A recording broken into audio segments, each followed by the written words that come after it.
Audience கூட கனெக்ட்ங்கிறது அவ்வளவு ஈஸியா நடந்துறாது. நீ என்ன வேணா முக்கிட்டு பண்ணு, பட் ஆடியன்ஸ் உன்னை கண்டுக்க மாட்டாங்கன்னா கண்டுக்க மாட்டாங்க. தான் தான் அடுத்த பிளேயர்னு நினைச்சிட்டு இருந்த ட்ரிபிள் எச்க்கு மிகப்பெரிய சாணி அடி. ஒருத்தன் மேல ஆல்ரெடி இருக்கிறதுனால எல்லாத்தையுமே அசால்ட்டா யூஸ் பண்ணிட்டு இருக்கான். வின்ஸ் மெக்மேன் கிட்ட இருந்து ட்ரிபிள் எச் கிட்ட எல்லா பவருமே மாறுது. ஹீரோவாவும் இருக்கக்கூடாது, வில்லனாவும் இருக்கக்கூடாது, டெட்பூல் மாதிரி ஒரு மிக்ஸான கேரக்டர்ல இருக்கும்னு எதிர்பார்த்தாரு. வயசுங்கிறது இங்க ஒரு மேட்ரே கிடையாதுன்னு ப்ரூவ் பண்றதுக்கு ஒரு பக்காவான எக்ஸாம்பிள் இன்னைக்கு நிக்கிற example is LA Knight.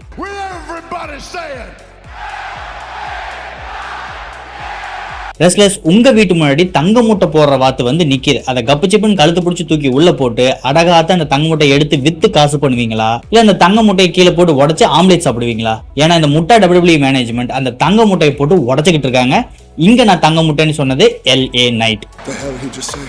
LA Knight அவரோட கரியரை ஏர்லி 2000ஸ்லயே WWE கூட ஸ்டார்ட் பண்றாரு. பட் அந்த டைம்ல பாத்தீங்கன்னா ஒரு செக்யூரிட்டி மாதிரி சின்ன சின்ன சீன்ஸ்ல எல்லாம் பின்னாடி நின்னுட்டு இருப்பாரு. அந்த ஜோன்லயே தான் யூஸ் பண்ணிட்டு இருக்காங்க. ஒரு பாயிண்ட்டுக்கு அப்புறம் அவர் ஃபயர் ஆகி வெளியே போயிட்டாரு. இண்டீஸ்னு சொல்லப்படுற சின்ன சின்ன WWE மாதிரி இருக்கக்கூடிய ரெஸ்லிங் கம்பெனிஸ் கூட ஜாயின் பண்ணி அங்க மிகப்பெரிய நேமா டெவலப் ஆகுறாரு. சோ அப்படி வெளியே போய் பயங்கரமான நேமா டெவலப் ஆனதுக்கு அப்புறம் WWE அவர் 2001ல ரீசைன் பண்றாங்க. ரீசைன் பண்ணதுக்கு அப்புறம் அவர் டைரக்டா NXT குள்ள தான் போறாரு. பிகாஸ் WWE கிட்ட ஒரு சின்ன பாத்வே இருக்கு. அவர் டைரக்டா எல்லாத்தையுமே WWE கீழ கொண்டு வர மாட்டாங்க.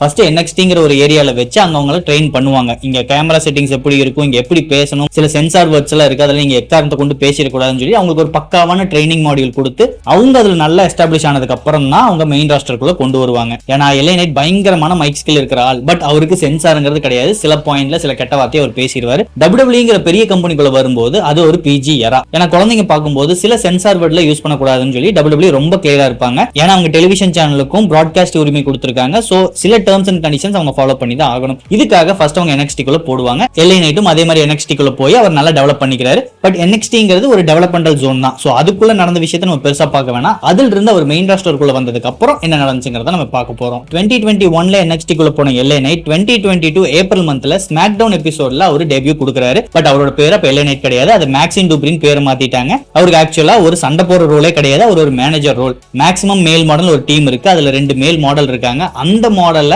மேனேஜ் பண்ணக்கூடிய மேனேஜரா தான் இவருக்கு ஒரு ரோல் கொடுக்குறாங்க. சோ இவரோட முழு வேலையே மைக்க வச்சு பேசுறது மட்டும்தான். சண்டை போறதுலாம் அந்த மீதி 2 பேர் பண்ணிட்டு இருப்பாங்க. இது அவரோட கிரெடிபிலிட்டியை பயங்கரமா அஃபெக்ட் பண்ணுச்சு. காரணம் என்னன்னா நல்ல சண்டை போடக்கூடிய பர்சன் தான் இவரு. பட் அவருக்கு சண்டைங்கிற ஆப்ஷனே கொடுக்காம முழுக்க மைக் ஸ்கில்ல மட்டுமே வச்சு யூஸ் பண்ணதுனால நிறைய பேர் ஃப்ரஸ்ட்ரேட் ஆனாங்க. NXT ஃபாலோ பண்ணிட்டு இருந்த ஃபேன்ஸுக்கெல்லாம் மிகப்பெரிய அப்செட். ஏன்னா இவர் எந்த அளவுக்கு கரிஷ்மா இருக்கக்கூடிய ஆள். அவருக்கு LA Knightங்கிற ஒரு கேரக்டர் நீங்க கொடுத்தீங்கன்னா தான் அவரு ஆப்போனன்ட் கூட கனெக்ட் ஆகி பேசுவாரு. பட் சண்டை போடுறவங்களுக்காக இவர் பேசுறாருங்கும் போது இவருக்கு அந்த அளவுக்கு ஒரு கனெக்டிவிட்டி கிரியேட் ஆகல. ஆடியன்ஸுமே பயங்கரமான ஒரு பாயிண்ட்ல அப்செட் ஆயிட்டாரு. அது LA Knightமே அப்செட் ஆகி ஒரு பாட்காஸ்ட்ல பத்தினா சொல்லியிருப்பாரு. By the by, if you are new to this channel please do subscribe. This channel is completely dedicated for wrestling and wrestling fans. நீங்க சின்ன வயசுல இருந்து ரெஸ்லிங் பார்த்திருக்கலாம், இல்ல ஒரு பாயிண்ட்ல பாக்குறது நிப்பாட்டி இருக்கலாம், இப்போ மறுபடியும் பார்க்கணும்னு ஆசைப்படலாம். பட் எங்கிருந்து ஸ்டார்ட் பண்றதுன்னு தெரியலனா this channel is blue print. Okay, வீடியோக்குள்ள போலாம். இது என்ன ரூல்னு எனக்கு தெரியல. பட் எனக்கு வேற வழி கிடையாது. நான் இதை பண்ணிட்டு இருக்கேன். என்னைக்காச்சும் ஒரு நாள் எல்லாமே மாறும் சொல்லி நான் வெயிட் பண்ணிட்டு இருக்கேன்னு சொல்லுவாரு. அதே மாதிரி தான் ஒரு பாயிண்ட்ல நடந்துச்சு. பிகாஸ் அக்டோபர் 2022ல அவர் மறுபடியும் LA Knight பேர் மாத்துறாரு. இதுக்கு பேக் ஸ்டேஜ்ல ஒன்று நடந்துச்சு. வின்ஸ் மெக்மேன் கிட்ட இருந்து ட்ரிபிள் எச் கிட்ட எல்லா பவருமே மாறுது. சோ ட்ரிபிள் எச் தான் உருவாக்குன LA Knight தான் உள்ள வேணும், எனக்கு இந்த மேக்ஸின் டூப்ரி வேணாம்னு சொல்லிட்டு அந்த கேரக்டர் கேன்சல் பண்ணிட்டு இவர் மறுபடியும் LA Knight கிரியேட் பண்றாரு. அடடா, ட்ரிபிள் எச் வந்த உடனே ஒரு பேர் மாத்திட்டாரு. அப்ப ட்ரிபிள் எச்க்கு இவர் ரொம்ப பிடிக்குமான்னு நினைச்சீங்கன்னா அது உண்மை கிடையாது. ட்ரிபிள் எச் உள்ள பவர் எடுக்கிற டைம்ல பாத்தீங்கன்னா ஸ்மாக்டவுனோட மிட் கார்டு ரொம்ப வீக்கா இருந்துச்சு. ஏன்னா அதுல பவர்ஃபுல்லான பிளேயர்ஸ் யாருமே கிடையாது. ஒரு ஹீலாவும் யாருமே கிடையாது, ஒரு ஃபேஸாவும் யாருமே கிடையாது. ரொம்ப ரேண்டமான வேக் பொசிஷன் தான் இருந்துச்சு. சோ ட்ரிபிள் எச் அந்த இடத்துல ஒரு மிட் கார்ட் டேலண்ட் எனக்கு வேணும், அவன் ஹீரோவாவும் இருக்கக்கூடாது, வில்லனாவும் இருக்கக்கூடாது, டெட்பூல் மாதிரி ஒரு மிக்ஸான கேரக்டர்ல இருக்கும்னு எதிர்பார்த்தாரு. அதுக்கு பக்காவான கேண்டிடேட் யாருன்னு பாத்தீங்கன்னா LA Knight தான். ஏன் நீங்க இப்பயுமே அவர் பாத்தீங்கன்னா அவர் ஒரு பேபி ஃபேஸ்னு சொல்ல முடியாது, ஹீல்னு சொல்ல முடியாது. ஆட்டிடியூட்ல பாத்தீங்கன்னா ஒரு ஹீல் மாதிரி தான் இருப்பாரு. பட் பண்றது மேட்ச் ஸ்டைல் எல்லாம் பாத்தீங்கன்னா ஒரு பேபி ஃபேஸ் மாதிரி தான் இருக்கும். So he's a mix of character. So அந்த கேரக்டர் மிட் கார்ட்ல வந்தா பயங்கரமா ஒர்க் அவுட் ஆகும் ட்ரிபிள் எச் நம்பினாரு. அதனாலதான் அவர் மேக்ஸின் டூப்ரியில இருந்து அகைன் LA Knight அவர் மாத்தினாரு. ஆனா இங்க நடந்தது என்னன்னா ட்ரிபிள் எச் ஒரு எக்ஸ்பெக்டேஷன் வச்சிருந்தாரு. அவர் மிட் கார்ட் ஜோனுக்கு தான் அவர் பிளான் பண்ணாரு. பட் LA Knightோட பாப்புலாரிட்டி சும்மா ரூஃபை பிச்சுக்கிட்டு மேல போக ஆரம்பிச்சது. பிகாஸ் அவரோட கேட்ச் ஃப்ரேசஸ் ஏங்கிறது ஒரு மொமெண்டமாவே மாறுச்சு. எப்படி டேனியல் பிரைன் இருந்த டைம்ல இந்த எஸ் னு சொன்னது ஒரு மொமெண்டமா மாறுச்சோ, அதே மாதிரி இவர் சொன்ன இந்த ஏங்கிற வார்த்தை மிகப்பெரிய கேட்ச் ஃப்ரேஸா மாறிச்சு. எப்பெல்லாம் இவர் உள்ள வராரோ ஏன்னு கத்த ஆரம்பிச்சாங்க. 2023 வரும்போதெல்லாம் LA Knightோட பாப்புலாரிட்டி வாஸ் அன்டினைபிள். எங்க போனாலும் அவளுக்கான ஒரு ஃபேன் பேஸ் ஆட்டோமேட்டிக்கா கிரியேட் ஆயிருச்சு, ஆர்கானிக்கா கிரியேட் ஆயிருச்சு. பிகாஸ் WWE அவர் ஒரு லிமிட்டுக்கு தான் பிளான் பண்ணாங்க, அவர் பெருசால அவங்க புஷ் பண்ணவே கிடையாது. பட் ஒவ்வொரு டைமும் தனக்கு கிடைச்ச ஆப்பர்ச்சுனிட்டி அவர் யூஸ் பண்ணி அவருக்கான ஒரு ஃபேன்ஸா அவரே கிரியேட் பண்ண ஆரம்பிச்சாரு. ஆர்கானிக்கலா ஃபேன்ஸ் எல்லாருமே க்ரோ ஆக ஆரம்பிச்சாங்க. எந்த வகையான புஷ்ஷும் இல்லை, எந்த வகையான மார்க்கெட்டிங்குமே கிடையாது. 2023 மணி இந்த பேங்க் நடக்கும்போது LA Knight was the crowd favourite. எல்லாருமே அவரு தான் ஜெயிப்பாங்கன்னு எதிர்பார்த்துட்டு இருந்தாங்க. பட் அந்த டைம் பாத்தீங்கன்னா டேமியன் பிரீஸ்ட் வின் பண்ணாரு.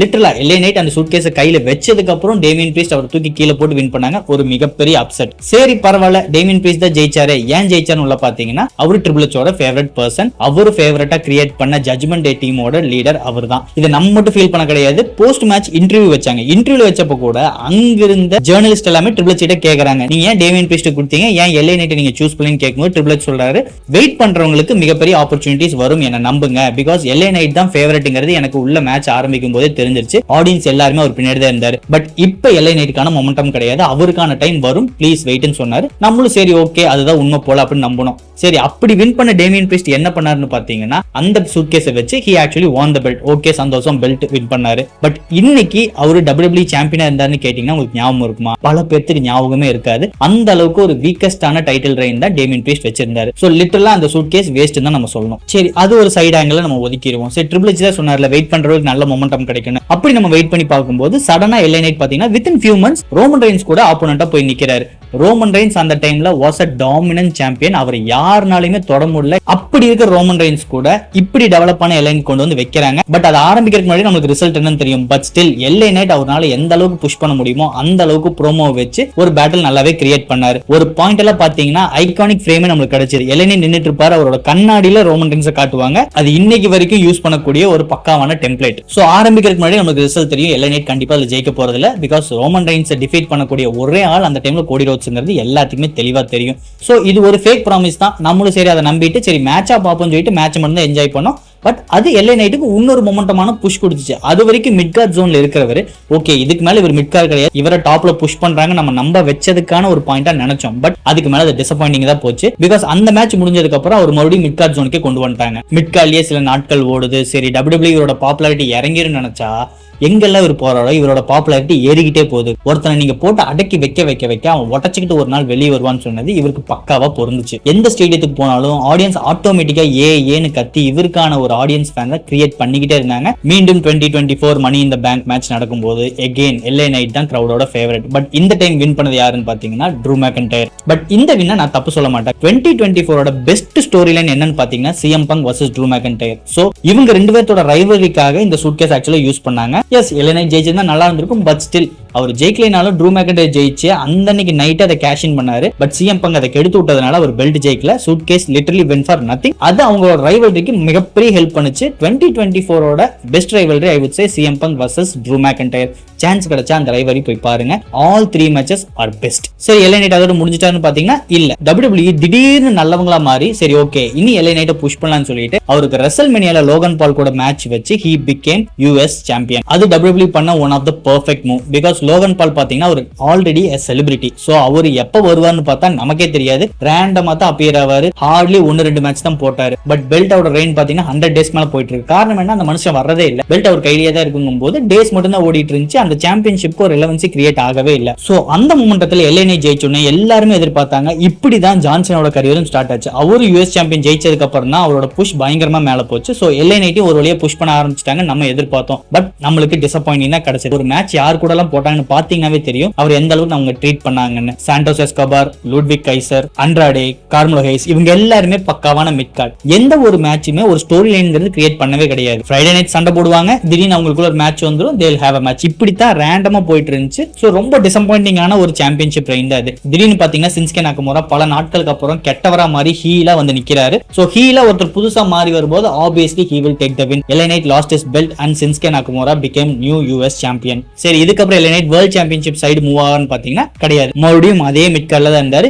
சின்ன சின்ன மேட்சஸ் நடந்துச்சு. அதுக்கப்புறம் again he became US champion. இந்த டைம் ஆச்சு பெல்ட் கரெக்டா கொடுத்தாங்களான்னு பார்த்தா நோ. இந்த டைம் வெறும் 43 நாள் தான் ரெயின். அதுக்கப்புறம் ஜேக்கப் ஃபாட்டு வின் பண்ணிட்டாரு. சோ இது நமக்கு தெளிவா புரிஞ்சது என்னன்னா சின்ஸ்கே நாகமுரா கிட்ட இருந்து எல்ஏ நைட் கிட்ட வந்த உடனே ஜேக்கப் ஃபட்டுக்கு போகுது. So he was a transition champion. இன்னொருத்தனுக்கு போறதுக்கு நடுவில் ஒரு பாத்வேவா தான் இருந்திருக்காரோ தவிர இவருக்காக அந்த பெல்ட் அவங்க கொடுக்க கிடையாது. அதுவும் ஒரு மிகப்பெரிய டிசப்பாயிண்டிங் தான். மீண்டும் சில நாட்கள் ஓடுது, 2025 வருது. இப்பயும் மணி இந்த பேங்க்ல he was the crowd favorite. But இந்த டைம் வின் பண்ணது யாருன்னு பாத்தீங்கன்னா செத் ராலின்ஸ். பர்சனலா சொல்லணும்னா செத் ராலின்ஸுக்கு இந்த மணி இந்த பேங்க்ல தேவை கிடையாது. அப்ப அவரோட டீம்மேட்டா இருந்தது பால் ஹேமன். பால் ஹேமன் ஒரு மிகப்பெரிய பொலிட்டிக்கல் மைண்ட். சோ அவர் பேக் ஸ்டேஜ்ல போய் ஓனர் கிட்ட பேசி சில ஸ்ட்ரிங்ஸ் மூவ் பண்ணி ஆட்டோமேட்டிக்கா செத் ராலின்ஸ்க்கு ஒரு பெல்ட் மேட்ச் கொண்டு வந்திருக்க முடியும். பட் அப்படி இவங்க ஸ்டோரி லைன் பண்ணாம சிஎம் பங்க் ஜெயிக்கணும் சம்மர் ஸ்லாம்ல, அப்ப இவர் காலொடைஞ்ச மாதிரி ஆக்ட் பண்ணுங்கிற ஒரே காரணத்துக்காக just for a viral moment அந்த சூட்கேஸ் தூக்கி அவங்க செத் ராலின்ஸ் கையில கொடுத்தாங்க. பட் ஓகே, செத் ராலின்ஸ் அதை வச்சு சம்மர் ஸ்லாம்ல ஒரு மிகப்பெரிய மொமெண்டத்தை கிரியேட் பண்ணாரு. அதுக்கப்புறம் அவரோட ரெயின் நல்லா போச்சுன்னு பாத்தீங்கன்னா ஜெத்தோட கெட்ட நேரம் அவருக்கு ஷோல்டர் இன்ஜுரி ஆகி now he is out. So எங்க இருந்து பெல்ட் வெளிய போச்சு சிஎம் பங்க் கிட்ட இருந்து, இப்போ அகைன் சிஎம் பங்க் தான் சாம்பியன். சோ இந்த டைமிங்ல நீங்க எல்ஏ நைட் எங்க இருக்காருன்னு பாத்தீங்கன்னா அவர் டீம் மிஷன் கூட சண்டை போட்டு இருந்தாரு, செத் ராலின்ஸ் கூட சண்டை போட்டு இருந்தாரு. பட் சாம்பியன்ஷிப்ங்கிற பிக்சருக்குள்ளேயே வரல. மேட்சுக்கு வருவாரு, அவரோட தேர்ட் பார்ட்டியா மட்டும்தான் யூஸ் பண்றாங்களோ தவிர அவருக்கான புஷ் கிடைக்கல. பட் இதெல்லாம் நடந்துட்டு இருக்கிற அதே டைம்ல பேரலா பாத்தீங்கன்னா ஜே யூசோக்கு மிகப்பெரிய சப்போர்ட் குறைஞ்சிட்டு இருக்கு. பட் அவரை ஒவ்வொரு இடத்துலயும் வின் பண்ண வச்சுக்கிட்டே இருக்காங்க. இங்கதான் ஃபேன்ஸுக்கு மிகப்பெரிய ஃப்ரஸ்ட்ரேஷனே கிரியேட் ஆகுது. ஒரு மனுஷன் உண்மையிலேயே உசுரை கொடுத்து டெவலப் பண்ணி ஒவ்வொன்னு கிரியேட் பண்ணிட்டு இருக்கான், அவனுக்கு நாங்க சப்போர்ட் பண்றோம். பட் அவனை நீங்க மேல தூக்காம ஒருத்தன் மேல ஆல்ரெடி இருக்கிறதுனால எல்லாத்தையுமே அசால்ட்டா யூஸ் பண்ணிட்டு இருக்கான், எல்லாத்தையுமே டேக் இட் ஃபார் கிராண்டடா ஒருத்தன் பண்ணிட்டு இருக்கான். அவனை நீங்க மறுபடியும் புஷ் பண்ணிட்டே இருக்கிறீங்க. இது எந்த வகையில் நியாயம்? ஒரு தராசு எடுத்து பாத்தீங்கன்னா இதுல பேலன்ஸ் இல்லைன்னு சொல்லி தான் ஃபேன்ஸுக்கு மிகப்பெரிய கோவம் வந்துட்டு இருக்கு. ஆடியன்ஸ் ட்விட்டர், இன்ஸ்டாகிராம் எங்கெல்லாம் ட்ரெண்ட் பண்ண முடியுமோ அதுல தெளிவா சொல்றாங்க. பேக் ஸ்டேஜில் இருக்கக்கூடிய நிறைய பர்சன் சொல்றாங்க. WWE இதுக்கு முன்னாடி வேலை செஞ்ச ஹால் ஆஃப் ஃபேமஸ் நிறைய பேர் சஜஷன் பண்றாங்க எல்ஏ நைட் தான் இந்த மாடர்ன் எராவோட ஸ்டோன் கோல்ட் ஆர் ராக். இவங்க ரெண்டு பேர்த்தையுமே மிக்ஸ் பண்ண ஒரு கேரக்டர் தான் ஆக்சுவலா எல்ஏ நைட். சோ உங்களுக்கு ஒரு தங்க முட்டை கையில இருக்கு, அதை ஏன் நீங்க யூஸ் பண்ணாம நீங்க ரேண்டமான பர்சனுக்கு போறீங்கிறது யாருக்குமே புரிய மாட்டேங்குது. இதுக்கு என்னடா உண்மையான காரணம்? ஏன் WWE இது புரியவே மாட்டேங்குதுன்னு கொஞ்சம் பாத்தீங்கன்னா உள்ளுக்குள்ள சில பாலிடிக்ஸ் இருக்கு. ஒரு மெயின் விஷயம், எல்ஏ நைட்டுக்கு 40+ ஆயிருச்சு. சோ WWE பொறுத்த வரைக்கும் 40 வயசு வந்துட்டாவே நீ ஆல்ரெடி ரிட்டையர்மெண்ட் ஸ்டேஜுக்குள்ள போயிட்ட. சோ உன்னை நம்பி சில விஷயத்தை நம்ம கொடுக்க மாட்டோம் அப்படின்னு சொல்லிட்டு சப்ரஸ் பண்ண ஆரம்பிச்சிருவாங்க.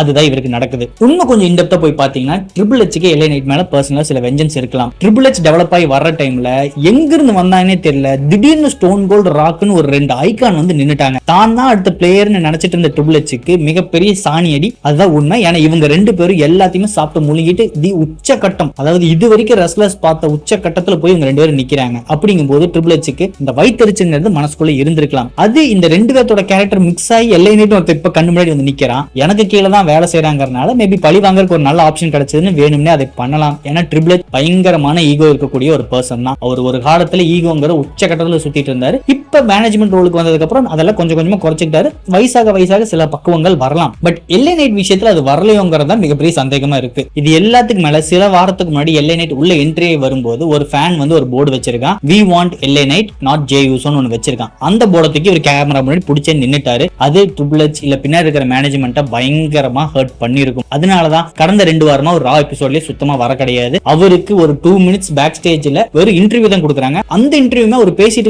இருக்க கட் பண்றாங்க. சோ ஒரு மனுஷனை உள்ள உட்கார வச்சு அவனை கஷ்டப்படுத்துறாங்கிறது 2021 இருந்து நடந்துட்டு இருக்கு. பட் இது எல்லாத்தையும் மீறி ஆடியன்ஸ் அவருக்கு பின்னாடி பயங்கரமான சப்போர்ட்டா நிக்கிறாங்க. ஒரு பாயிண்ட்ல this man has to win. சரி, எல்ஏ நைட் சாதாரண ஒரு ரெஸ்லர் தான், அவர் ஜெயிச்சா எனக்கு என்ன, ஜெயிக்கல எனக்கு என்ன நீங்க ஃபீல் பண்ணலாம். பட் அவர் ஜெயிக்கிறதுக்கு பின்னாடி ஒரு மிகப்பெரிய வேல்யூ இருக்கும். நம்ம பர்சனல் லைஃபை எடுத்துக்கலாம். நம்மளை பொறுத்த வரைக்கும் 20 வயசுல இது பண்ணிருக்கணும், 25 வயசுல சாதிச்சுக்கணும், 30 வயசுக்கு மேல உன்னால ஒண்ணுமே பண்ண முடியாது. ஒரு ஏஜ் லிமிடேஷன் எல்லாத்துக்குமே இருக்கு. பட் இந்த மனுஷனுக்கு இப்பயே 40 வயசு. நான் ஒரு விஷயத்தை ட்ரீம் பண்றேன், அதுக்காக ஹார்ட் ஒர்க் பண்றேன், நான் உசுர கொடுத்து உழைக்க ரெடியா இருந்தா வயசுங்கிறது இங்க ஒரு மேட்ரே கிடையாதுன்னு ப்ரூவ் பண்றதுக்கு ஒரு பக்காவான எக்ஸாம்பிள் இன்னைக்கு நிக்கிற எக்ஸாம்பிள் இஸ் எல்ஏ நைட். அவர்கிட்ட என்ன இல்ல, அவரால் நல்லா சண்டை போட முடியும், பறந்து சண்டை முடியாது. பட் ஸ்டில் அவரால் ஒரு நல்ல மேட்ச் கண்டிப்பா கொடுக்க முடியும். அது ஒவ்வொரு டைமும் அவர் ப்ரூவ் பண்ணிட்டு தான் இருக்காரு. மைக் ஸ்கில் இன்னைக்கு சிஎம் பங்க் பால் ஹேமன் இருக்கிற ஜோன்ல இஸ் ஆல்ரெடி தேர். ஃபியூ வீக்ஸ்க்கு முன்னாடி பாத்தீங்கன்னா சிஎம் பங்குக்கும் எல்ஏ நைட்டுக்கும் ஒரு மைக் ப்ரோமோ நடந்துச்சு. That was ultimate. நினைச்சு பாருங்க, இன்னைக்கு சிஎம் பங்க் கூட இவர் ரைவரியா வந்து வச்சீங்கன்னா மைக் ப்ரோமோக்காகவே இந்த மேட்ச் சும்மா பிச்சுக்கிட்டு போகும். ஆடியன்ஸ் கூட கனெக்டிங்கிறது அவ்வளவு ஈஸியா நடந்துறாது. நீ என்ன வேணா முக்கிட்டு பண்ணு, பட்